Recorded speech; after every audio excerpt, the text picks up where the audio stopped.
નમસ્કાર, હું Chirag Bhatt, chemistry teacher આપનું સ્વાગત કરું છું. આજનો લેક્ચર શરૂ કરતા પહેલા આપણે લાસ્ટ ટાઈમ જે હોમવર્કમાં સમીકરણ આપેલું એના આપણે સમીકરણ નંબર 2 આપીએ. મેં સમીકરણ આપેલું હતું mg + O2 gives mgo. તો આને બેલેન્સ કરવાની મેથડ ફરી પાછી આપણે સમજીએ. તબક્કો 1.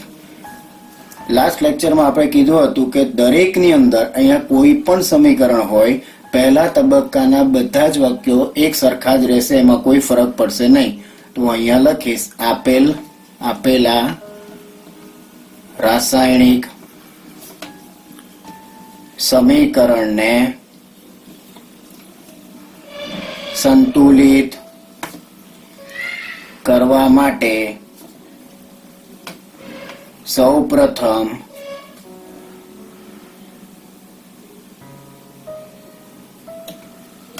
દરેક સૂત્રની ફરતે બોક્સ બનાવી તેમાં હાજર રહેલા જુદા જુદા તત્વોના પરમાણુઓની સંખ્યાની યાદી બનાવો. કોઈ પણ, ફરી પાછું રિપીટ કરું છું બેટા, કોઈ પણ સમીકરણ હોય તો એમાં પહેલા તબક્કાના બધા જ વાક્યો અહીંયા જે લખેલા છે એ એક સરખા જ આવશે. ત્યારબાદ આપણે શું કરવાનું હોય છે તો કે પહેલી કોલમ જેમાં આપણે લખીશું તત્વ, બીજી કોલમ જેમાં આપણે લખીશું પ્રક્રિયકો તરફ. ફરી પાછું કહો, પ્રક્રિયકો તરફ એટલે એરોની નિશાનીની ડાબી બાજુ પ્રક્રિયકો હોય એટલે આપણે એરોની નિશાની ડાબી બાજુ તો LHS, અને એરોની નિશાનીની જમણી બાજુ હંમેશા નિપજો હોય એટલે અહીંયા લખીશું આપણે નિપજો તરફ એટલે કે RHS. હવે અહીંયા જોઈએ તો ડાબી બાજુ અને જમણી બાજુ આપણને બે જ તત્વો દેખાય છે. એક છે મેગ્નેશિયમ Mg અને બીજું છે ઓક્સિજન O. તો હવે જોઈએ ડાબી બાજુ મેગ્નેશિયમના કેટલા પરમાણુ દેખાય છે તો કે અહીંયા 1 છે. જમણી બાજુ મેગ્નેશિયમના કેટલા પરમાણુ છે તો કે 1 છે. હવે ઓક્સિજન, તો ડાબી બાજુ O2 માં ઓક્સિજનના 2 પરમાણુ આપણને દેખાય છે એટલે અહીંયા આપણે લખીશું 2, અને અહીંયા જમણી બાજુ MgO માં ઓક્સિજનના 2 એક જ પરમાણુ છે એટલે અહીંયા લખીશું આપણે 1. બરાબર છે. ત્યાર પછી બીજો તબક્કો, તો બીજા તબક્કા માટે હું લખીશ અહીંયા તબક્કો 2. બીજા તબક્કા માટે આપણે નિયમ કીધેલો હતો કે બે તત્વોમાંથી, અહીંયા બે જ તત્વો છે એટલે કે કોઈ પણ તત્વો, પણ અહીંયા કેટલા તત્વો છે તો કે 2, Mg અને O. એમાંથી જે વધારે અનબેલેન્સ હોય એને પહેલા સાદી ભાષામાં આપણે કહીએ છીએ બોચીમાંથી પકડીને એને સોલ્વ કરવાનો પ્રયત્ન કરવાનો. તો અહીંયા તો મેગ્નેશિયમ બંને બાજુ 1-1 છે, એનો મતલબ કે મેગ્નેશિયમ તો ઓલરેડી બેલેન્સ જ છે, જ્યારે ઓક્સિજન 2-1 એટલે ઓક્સિજન બેલેન્સ થયેલો નથી. તો અહીંયા લખીશ હવે ડાબી બાજુ O2 માં ઓક્સિજનના 2 પરમાણુઓ છે, જ્યારે જમણી બાજુ MgO માં ઓક્સિજનના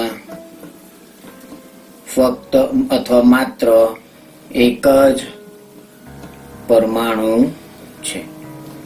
બરાબર છે. જ્યાં વધારે સંખ્યામાં હોય તે પહેલા લખવાનું. 2 પરમાણુ કઈ બાજુ તો કે ડાબી બાજુ O2 માં, એટલે લખ્યું ડાબી બાજુ O2 માં ઓક્સિજનના 2 પરમાણુ છે, જ્યારે જમણી બાજુ MgO માં ઓક્સિજનનો માત્ર 1 જ પરમાણુ છે. તેથી તેને સંતુલિત કરવા માટે જમણી બાજુ MgO ની આગળ 2 સહગુણક મૂકવો પડશે.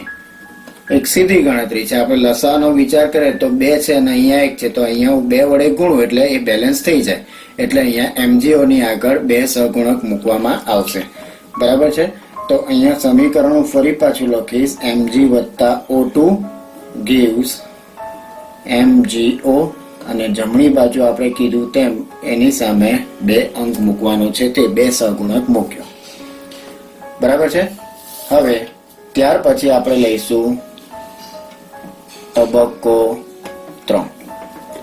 પણ એ તબક્કા 3 ની વાત કરતા પહેલા તમારું પણ ધ્યાન દોરવા માંગીશ કે અહીંયા મેં પણ એક ભૂલ કરી છે. આપણે લખ્યું છે કે બોક્સ બનાવી તેમાં હાજર રહેલા, તો અહીંયા આપણે બોક્સ બનાવવાનું સ્ટેપ ચૂકી ગયા છે.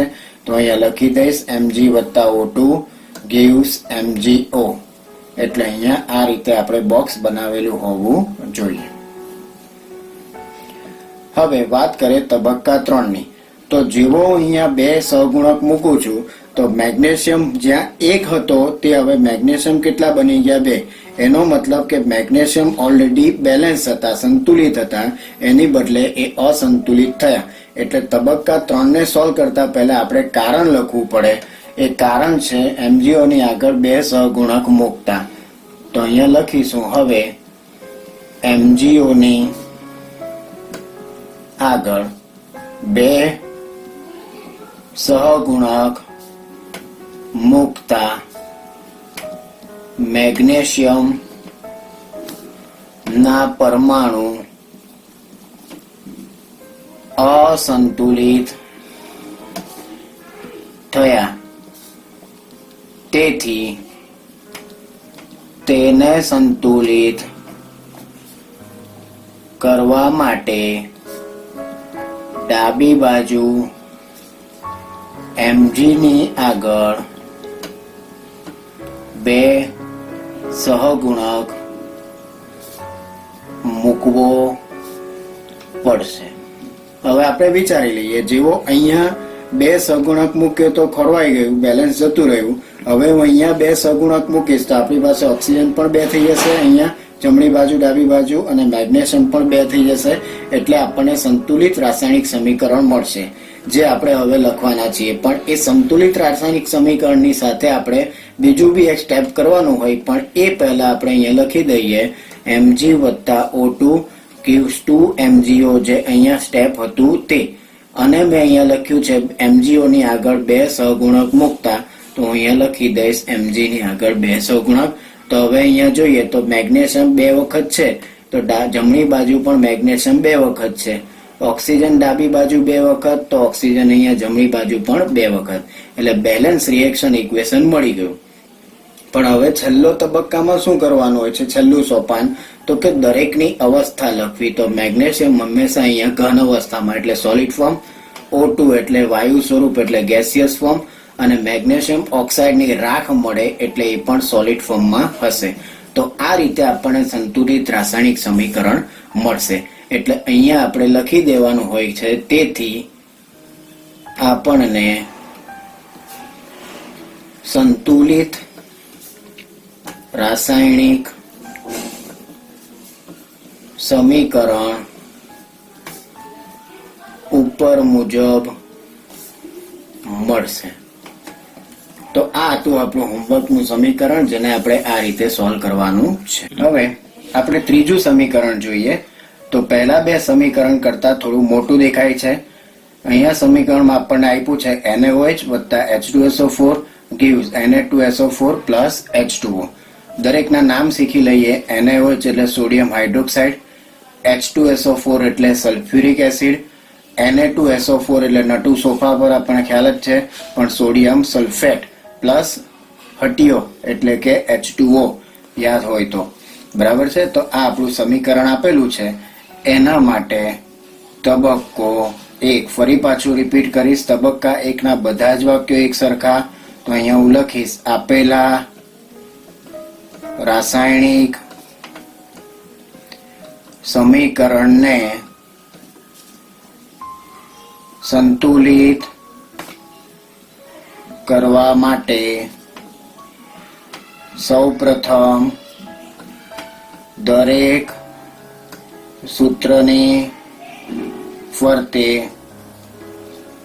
બોક્સ બનાવી તેમાં હાજર રહેલા જુદા જુદા તત્વોના પરમાણુઓની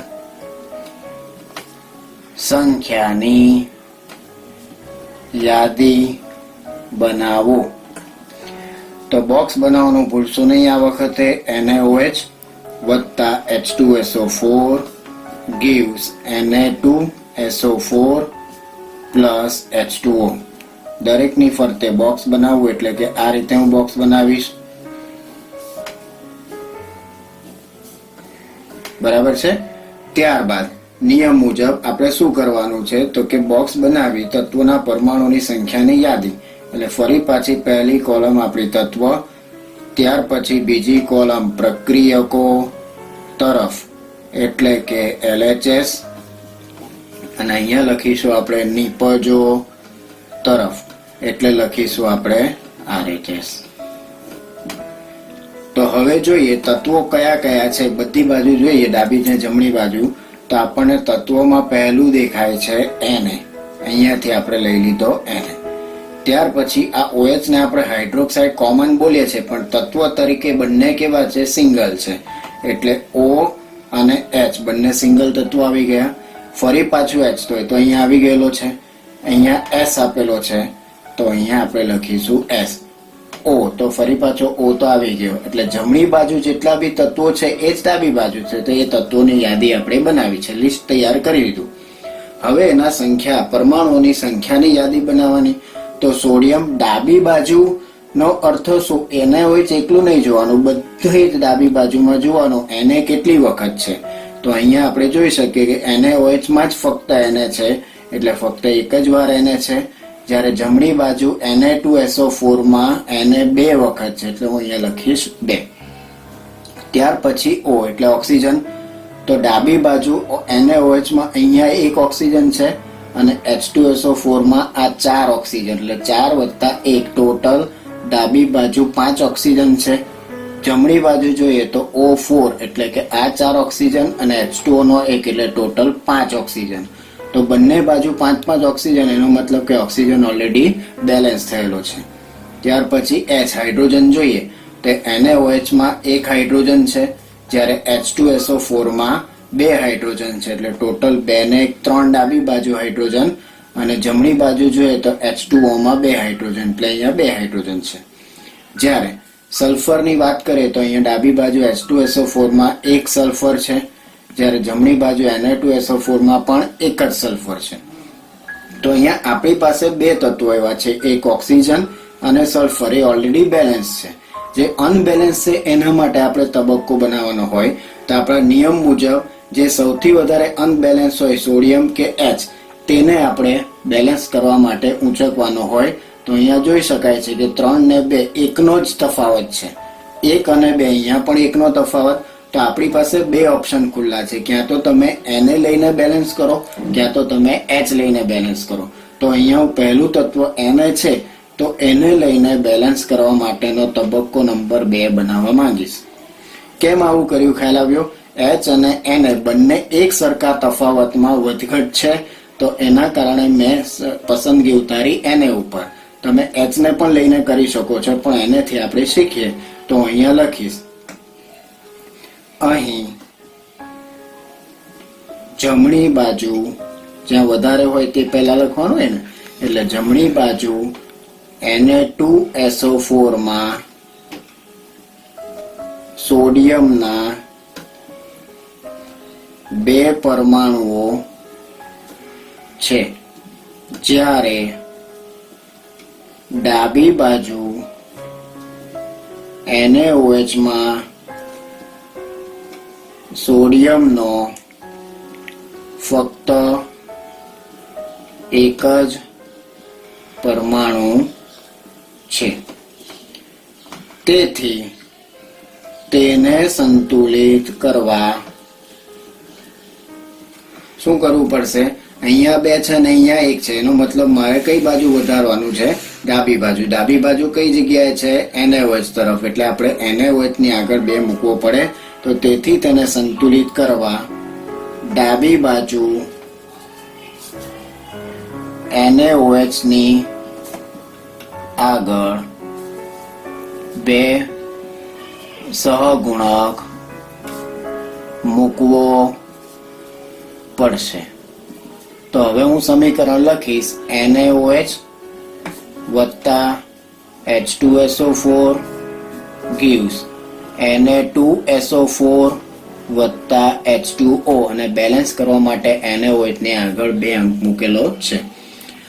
તો જેવો આપણે Na ની આગળ 2 અંક મૂકીએ તો Na તો બંને બાજુ સંતુલિત થઈ ગયો, પણ જ્યાં ઓક્સિજન બેલેન્સમાં હતા એની બદલે ઓક્સિજન હવે થઈ ગયા અહીંયા 2 વખત, અને 2 ને 4 6, જ્યારે જમણી બાજુ 5 વખત છે. એ જ રીતે હાઇડ્રોજન પણ ડાબી બાજુ કેટલી વાર હતા? 3 વખત. હવે આપણે જોઈએ તો 2 ને 2 4 થઈ ગયા. તો હવે મારે હાઇડ્રોજન ને ડાબી બાજુ જમણી બાજુ 4 કરવો હોય તો 2 છે એનો લસા લઉં તો અહીંયા મારે 2 મૂકવો પડે, એટલે આપણી પાસે બને તબક્કો 3. તબક્કા 3 માટે રીઝન લખવું પડે. તો કે હવે અહીં આપણે છે કે છે હવે NaOH ની આગળ 2 સહગુણક મૂકવાથી હાઇડ્રોજન અને ઓક્સિજન ના પરમાણુઓ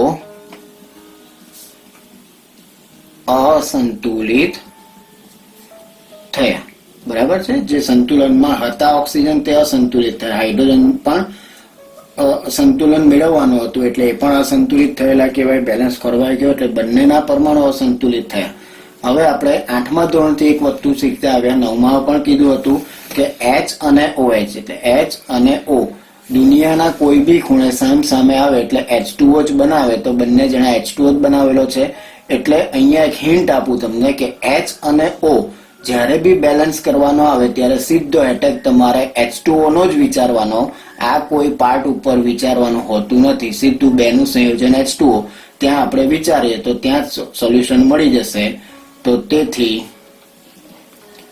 તેને સંતુલિત કરવા માટે જમણી બાજુ